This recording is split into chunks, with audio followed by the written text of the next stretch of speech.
Mixly, the power of diversity.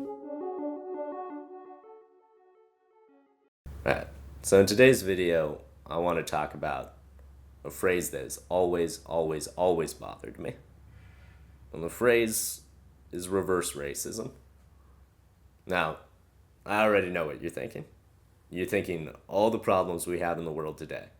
And you've decided to spend your time making a video about why reverse racism, not reverse racism itself, but just the word is a problem.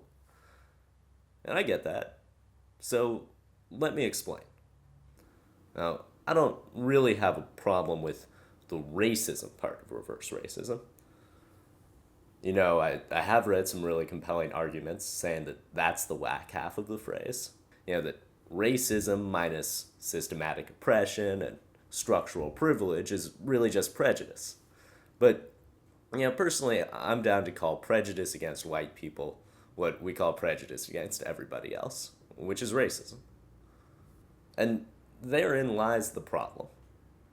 The problem is that when you qualify racism against white people specifically as reverse racism, you're creating what's called a marked term. And marked terms, whether you mean to or not, distinguish themselves as being less normal, less natural than their unmarked counterparts.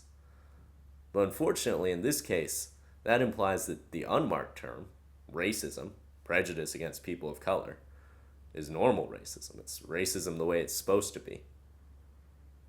While reverse racism, the marked term, prejudice against white people, becomes backwards. It's against the natural order of things. And this is 2013. Reverse or not, all racism is backwards. That's why I think that reverse racism is one marked term that we just don't need.